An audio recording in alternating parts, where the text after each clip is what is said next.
Okay, so decision day is finally here. I finally made up my mind on to what surgery I've decided I'm gonna get. Now, I had a lot of advice from a lot of people.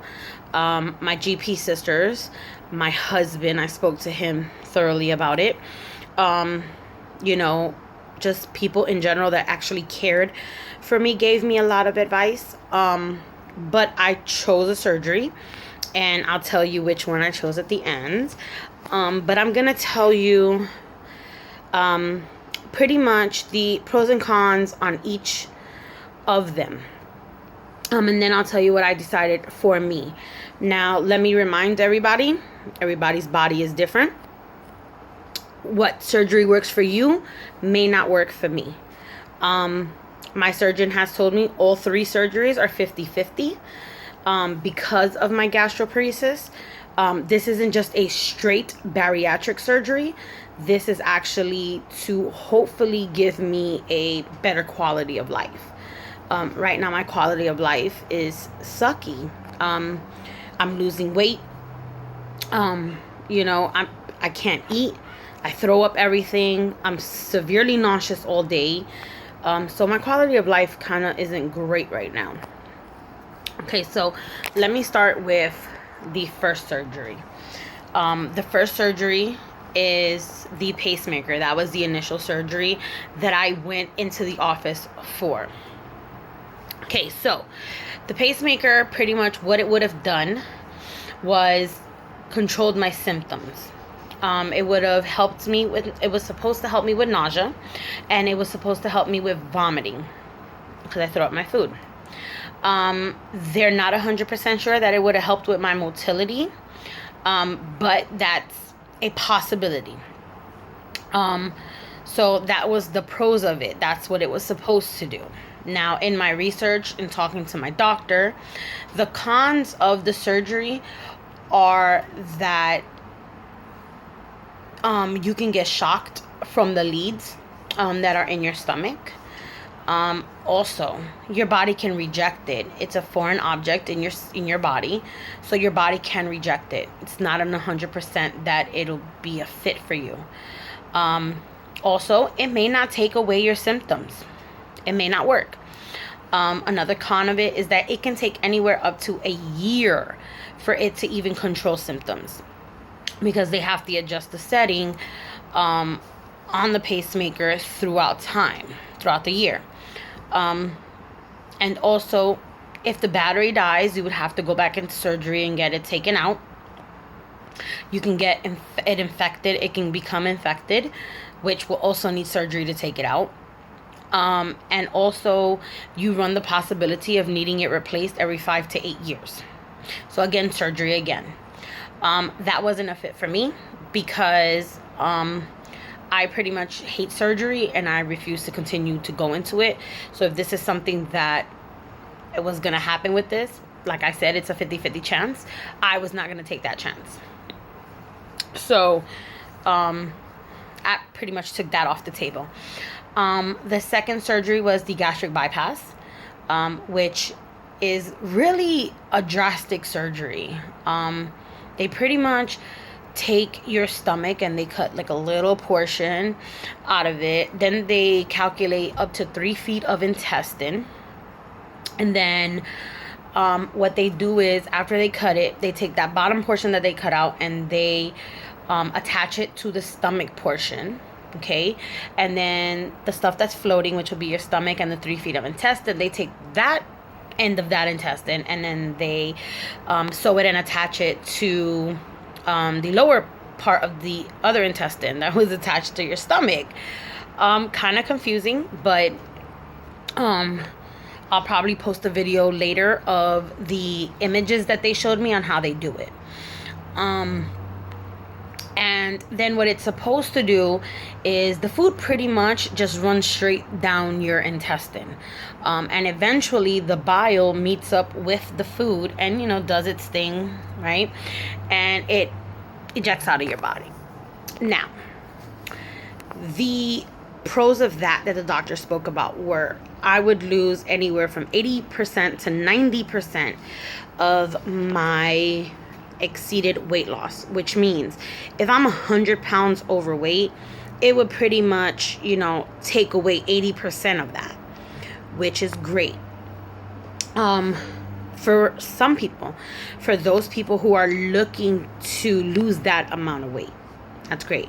Also, it's supposed to pretty much, it's the main object of it is just supposed to help you lose weight. Okay. It's supposed to help my symptoms, but in this surgery the cons outweighed the pros, and I'm going to tell you why. One of the cons of gastric bypass is that you get something called dumping syndrome. Dumping syndrome is where the food basically ejects your body at a rapid rate. I already suffer that. Okay. When I do try to eat solid food, there are times, depending, I guess, on how much sugar the food has, that it ejects my body within 10 minutes of me even putting a spoon of food in my mouth. Second thing is that you run the risk of becoming malnourished. I'm already down that road, because I'm not getting enough nutrients in my body, to, make me nourished. I'm not getting the nutrients. I'm not getting the food. I'm not getting anything. So, that was another con for me because I don't want to become severely sick.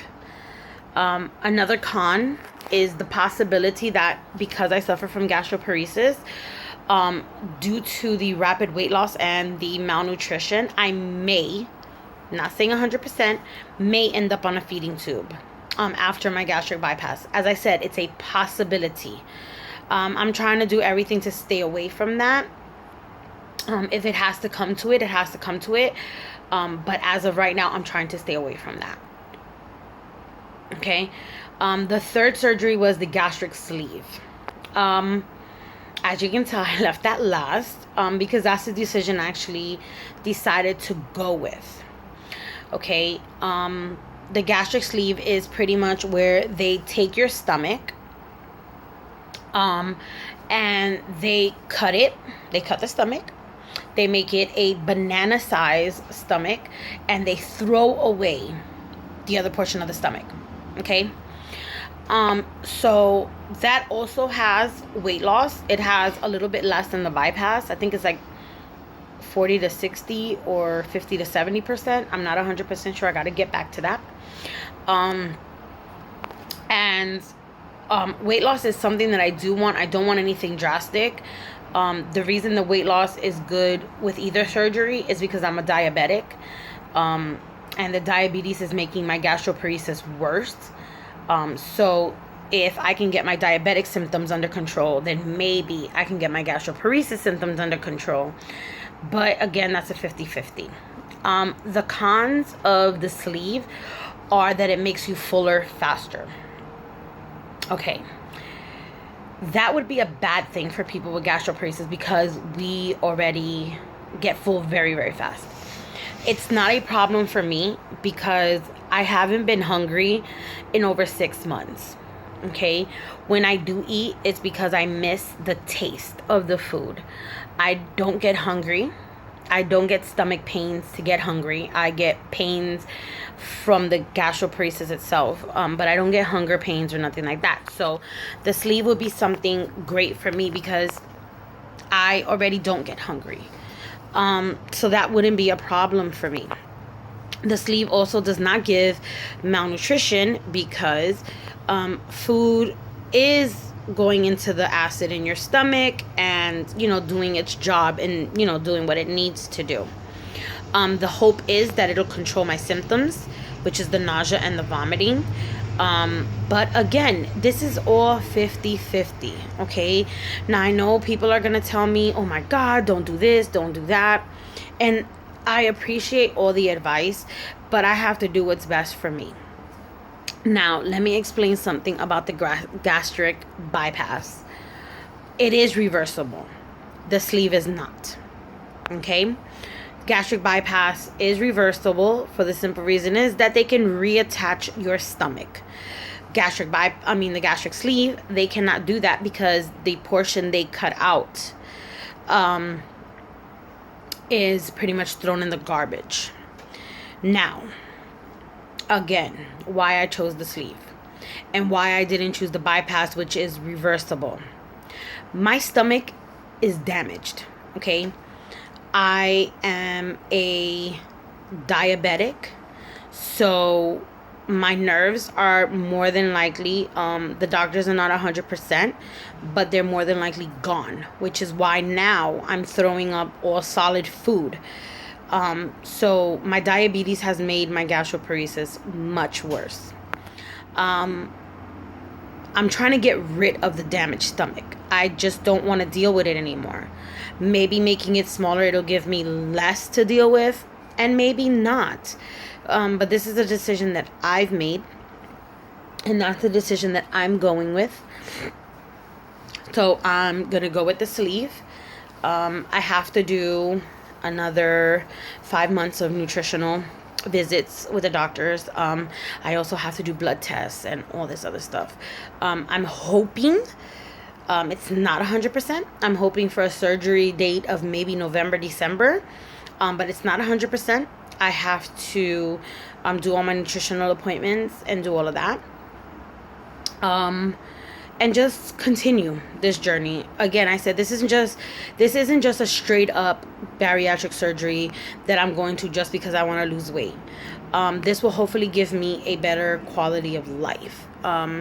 It'll control my diabetes, hopefully get rid of it. Even though they always say you're a diabetic forever. It'll hopefully take care of my nausea, because I honestly feel pregnant all day long, like with really bad morning sickness. And hopefully it'll allow me to eat something without getting really sick. Okay, now I'm gonna say this again. All these surgeries are 50-50. You run risks with all surgeries. Every surgery is different for everybody. You have to choose what's right for you. Make sure you talk to your support team, which is usually your husband, your friends, your family, your GP sisters, whoever you trust that supports you 100%. Get advice from them, because they're going to be the ones there for you when you're going through this, when you're going through the emotions of, am I going to regret it? Because I'm afraid of that every single day. Am I going to get worse from it? I'm terrified of that. I'm terrified that I'm making this decision and it may not be right. I'm terrified that I may get worse. This is not going to cure my gastroparesis. As I said, it's to alleviate symptoms, but it's not going to make my gastroparesis better. I may be making it worse. But again, 50-50. That's the shot that you decide to take. That's the risk, when you go into this. There's not very much treatment out here for gastroparesis. They're doing this surgery because they feel maybe if I lose some weight, because I'm not one of these rapid losers. Gastroparesis has two types of people. They're the people who lose weight rapidly, and they're the people who gain weight. I'm a gainer. My weight goes down a pound, I gain 2. It goes down 3 pounds, I gain 5. So they're worried that maybe that's affecting my gastroparesis, so they want me to do this surgery. I'm afraid 1,000% of the time. I'm not even gonna lie. I do these videos and I do them to keep myself accountable for the decisions that I'm making. I do them so that I can look back and see how I was feeling at the moment. I'm honestly afraid. I'm not even gonna lie.